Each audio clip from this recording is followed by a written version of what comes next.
ആകാശവാണി.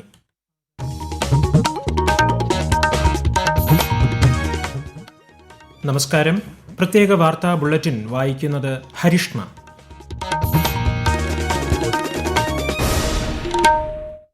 പ്രധാന വാർത്തകൾ. പശ്ചിമേഷ്യൻ സംഘർഷ സാഹചര്യത്തിൽ ഗൾഫ് മേഖലയിലെ ഇന്ത്യൻ സമൂഹത്തിന്റെ സുരക്ഷയും ക്ഷേമവും ഉറപ്പാക്കുന്നതിനാണ് മുൻഗണന നൽകുന്നതെന്ന് വിദേശകാര്യ മന്ത്രാലയം. സംസ്ഥാനത്ത് ഉഷ്ണതരംഗവുമായി ബന്ധപ്പെട്ട സാഹചര്യം വിലയിരുത്തുന്നതിനായി നാളെ മുഖ്യമന്ത്രി പിണറായി വിജയന്റെ അധ്യക്ഷതയിൽ ഉന്നതതല യോഗം ചേരും. പാമ്പുകടിയേറ്റാൽ കനിവ് 108 ആംബുലൻസ് വഴി ആന്റി സ്നേക്ക് വെനം ഉള്ള ആശുപത്രികളിൽ എത്തിക്കുമെന്ന് മന്ത്രി വീണ ജോർജ്. ISLൽ നോർത്ത് ഈസ്റ്റ് യുണൈറ്റഡിനെതിരെ ഗോവയ്ക്ക് ജയം.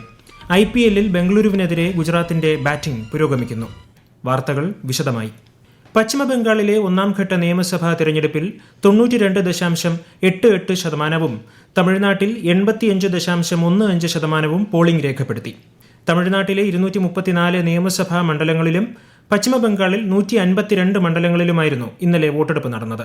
പശ്ചിമബംഗാളിൽ ഈ മാസം 29-നാണ് 142 മണ്ഡലങ്ങളിലേക്കുള്ള രണ്ടാംഘട്ട വോട്ടെടുപ്പ്. പശ്ചിമബംഗാളിലെ SIR വോട്ടർ പട്ടിക പരിഷ്കരണത്തെ തുടർന്ന് പേരൊഴിവാക്കപ്പെട്ടവർ നൽകിയ റിട്ട് ഹർജികൾ സുപ്രീം കോടതി തള്ളി. തിരഞ്ഞെടുപ്പ് ഉദ്യോഗസ്ഥരായി നിയോഗിക്കപ്പെട്ടവർ പോലും പട്ടികയിൽ നിന്ന് പുറത്തായ സാഹചര്യത്തിലാണ് കോടതിയെ സമീപിച്ചത്.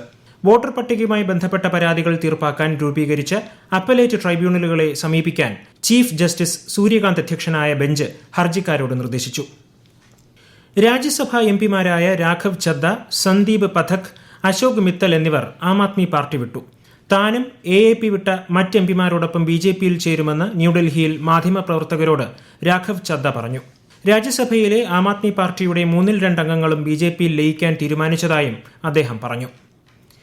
പശ്ചിമേഷ്യൻ സംഘർഷ സാഹചര്യത്തിൽ ഗൾഫ് മേഖലയിലെ ഇന്ത്യൻ സമൂഹത്തിന്റെ സുരക്ഷയും ക്ഷേമവും ഉറപ്പാക്കുന്നതിനാണ് സർക്കാർ നിലവിൽ മുൻഗണന നൽകുന്നതെന്ന് വിദേശകാര്യ മന്ത്രാലയത്തിലെ additional secretary Aseem R Mahajan പറഞ്ഞു. പശ്ചിമേഷ്യയിലെ നിലവിലെ സാഹചര്യം വിലയിരുത്തി ന്യൂഡൽഹിയിൽ ചേർന്ന അന്തർമന്ത്രാലയ സമ്മേളനത്തിലാണ് അദ്ദേഹം ഇക്കാര്യം വ്യക്തമാക്കിയത്. പ്രവാസികളുടെ സുരക്ഷാ കാര്യങ്ങളിൽ വിവരങ്ങൾ കൈമാറുന്നതിനായി വിദേശകാര്യ മന്ത്രാലയം വിവിധ സംസ്ഥാന സർക്കാരുകളുമായും കേന്ദ്രഭരണ പ്രദേശങ്ങളുമായും നിരന്തരം ബന്ധപ്പെട്ടു വരികയാണെന്നും ഗൾഫിലെ മാറുന്ന സാഹചര്യങ്ങളിൽ ഇന്ത്യക്കാരുടെ താൽപര്യങ്ങൾ സംരക്ഷിക്കാൻ മന്ത്രാലയം സജീവമായി ഇടപെടുന്നുണ്ടെന്നും അദ്ദേഹം വ്യക്തമാക്കി. Ministry of External Affairs continues to closely monitor the developments in the Gulf and the West Asia region. Our efforts are focused on ensuring the safety and welfare of the large Indian community in the region. We are in close touch with the state governments and union territories to share information and to coordinate our efforts. The dedicated special control room in the ministry is operational. Our embassies and consulates in the region are operating round-the-clock helplines. They are also in close touch with the local governments. സ്വന്തം താൽപര്യത്തിന് വിരുദ്ധമായി ഗർഭം ധരിക്കാൻ പ്രായപൂർത്തിയാകാത്ത പെൺകുട്ടികൾ ഉൾപ്പെടെ ഒരു സ്ത്രീയെയും നിർബന്ധിക്കാൻ ഒരു കോടതിക്കും അധികാരമില്ലെന്ന് supreme കോടതി. 15 വയസ്സുകാരിയായ പെൺകുട്ടിക്ക് 7 മാസത്തിലധികം പ്രായമുള്ള ഗർഭം അലസിപ്പിക്കാൻ അനുമതി നൽകിക്കൊണ്ടാണ് ജസ്റ്റിസുമാരായ BV നാഗരത്ന, ഉജ്ജൽ ഭൂയാൻ എന്നിവരടങ്ങിയ ബെഞ്ചിന്റെ ഉത്തരവ്. ഇന്ത്യയും നെതർലൻഡ്സും തമ്മിൽ ദീർഘകാലമായുള്ള ബന്ധമാണുള്ളതെന്നും ഇരു രാജ്യങ്ങളും തമ്മിലുള്ള സൗഹൃദം കൂടുതൽ ശക്തമായ തന്ത്രപ്രധാന പങ്കാളിത്തത്തിലേക്ക് ക്രമാനുഗതമായി മുന്നേറുകയാണെന്നും കേന്ദ്രമന്ത്രി ഡോക്ടർ ജിതേന്ദ്ര സിംഗ് പറഞ്ഞു.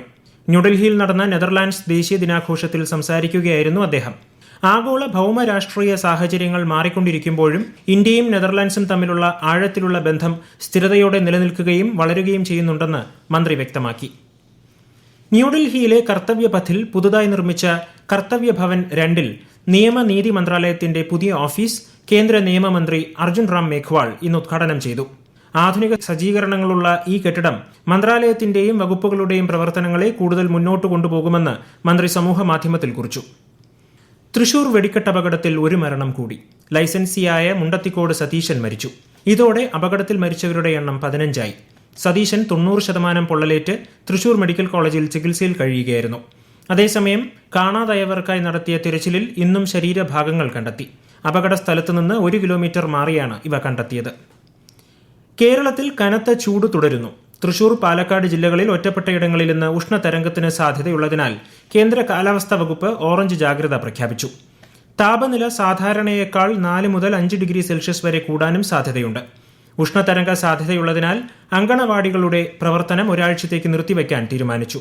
ഉഷ്ണതരംഗവുമായി ബന്ധപ്പെട്ട് നിലവിലുള്ള സാഹചര്യം വിലയിരുത്തുന്നതിനായി നാളെ മുഖ്യമന്ത്രി പിണറായി വിജയന്റെ അധ്യക്ഷതയിൽ ഉന്നതതല യോഗം ചേരും. ഈ വാർത്തകൾ ആകാശവാണിയിൽ നിന്ന്. ആകാശവാണി വാർത്തകളും വാർത്താ അധിഷ്ഠിത പരിപാടികളും All India Radio news Thiruvananthapuram YouTube ചാനലിലും at All India Radio news Thiruvananthapuram Facebook പേജിലും AIR ന്യൂസ് _ തിരുവനന്തപുരം ഇൻസ്റ്റഗ്രാം അക്കൌണ്ടിലും at AIR news _ TVM X ഹാൻഡിലും ലഭ്യമാണ്. പ്രധാനമന്ത്രി നരേന്ദ്രമോദി ആകാശവാണിയിലൂടെ ജനങ്ങളുമായി ആശയങ്ങൾ പങ്കുവയ്ക്കുന്ന പ്രതിമാസ റേഡിയോ പ്രഭാഷണ പരിപാടി മൻ കി ബാത്ത് മറ്റന്നാൾ രാവിലെ 11 മണിക്ക്. പരിപാടിയുടെ 133-ാം പതിപ്പാണിത്. ആകാശവാണിയിലും ദൂരദർശനിലും പരിപാടി തത്സമയം ലഭ്യമാകും. ബാങ്കിംഗ് സേവനങ്ങൾ പ്രാദേശിക ആവശ്യങ്ങൾക്കനുസരിച്ചാകണമെന്ന് കേന്ദ്ര ധനമന്ത്രി Nirmala Sitharaman. State bank of ഇന്ത്യയുടെ മഹാരാഷ്ട്ര റീജിയണൽ ഹെഡ് ഓഫീസ് പൂനെയിൽ ഉദ്ഘാടനം ചെയ്യുകയായിരുന്നു കേന്ദ്ര ധനമന്ത്രി. കൃഷി, നിർമ്മാണം, സേവനം, ടൂറിസം, IT എന്നീ മേഖലകളുടെ വളർച്ചയ്ക്ക് ബാങ്കുകളുടെ സാമ്പത്തിക പിന്തുണ അനിവാര്യമാണെന്നും അവർ പറഞ്ഞു.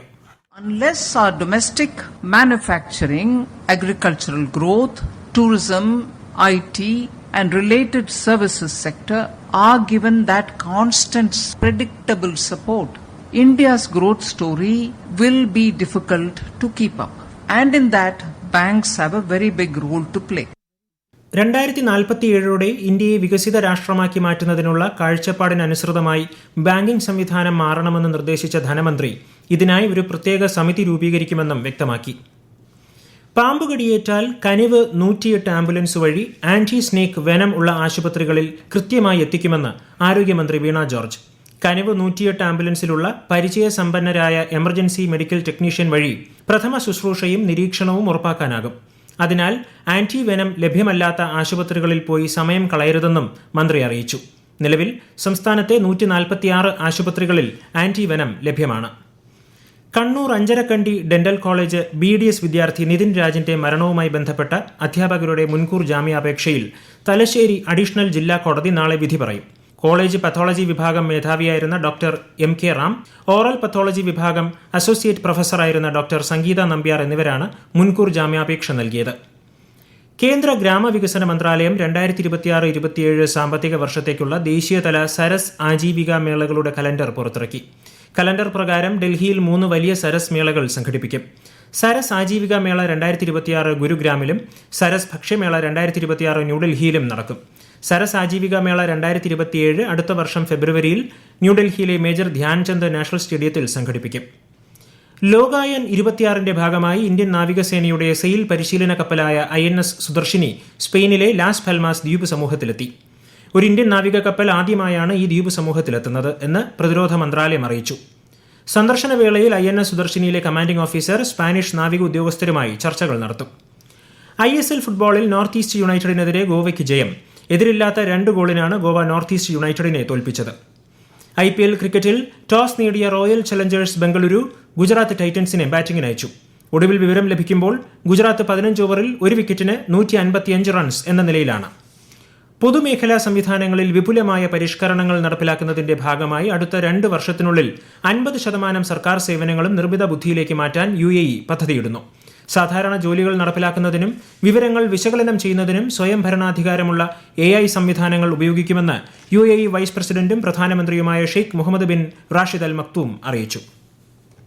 പ്രധാന വാർത്തകൾ വീണ്ടും. പശ്ചിമേഷ്യൻ സംഘർഷ സാഹചര്യത്തിൽ ഗൾഫ് മേഖലയിലെ ഇന്ത്യൻ സമൂഹത്തിന്റെ സുരക്ഷയും ക്ഷേമവും ഉറപ്പാക്കുന്നതിനാണ് മുൻഗണന നൽകുന്നതെന്ന് വിദേശകാര്യ മന്ത്രാലയം. സംസ്ഥാനത്ത് ഉഷ്ണതരംഗവുമായി ബന്ധപ്പെട്ട സാഹചര്യം വിലയിരുത്തുന്നതിനായി നാളെ മുഖ്യമന്ത്രി പിണറായി വിജയന്റെ അധ്യക്ഷതയിൽ ഉന്നതതല യോഗം ചേരും. പാമ്പുകടിയേറ്റാൽ കനിവ് 108 ആംബുലൻസ് വഴി ആന്റി സ്നേക്ക് വെനമുള്ള ആശുപത്രികളിൽ എത്തിക്കുമെന്ന് മന്ത്രി വീണ ജോർജ്. ISLൽ നോർത്ത് ഈസ്റ്റ് യുണൈറ്റഡിനെതിരെ ഗോവയ്ക്ക് ജയം. IPLൽ ബംഗളൂരുവിനെതിരെ ഗുജറാത്തിന്റെ ബാറ്റിംഗ് പുരോഗമിക്കുന്നു. പ്രത്യേക വാർത്താ ബുള്ളറ്റിൻ കഴിഞ്ഞു. അടുത്ത വാർത്താ പ്രക്ഷേപണം നാളെ രാവിലെ 6:45-ന്.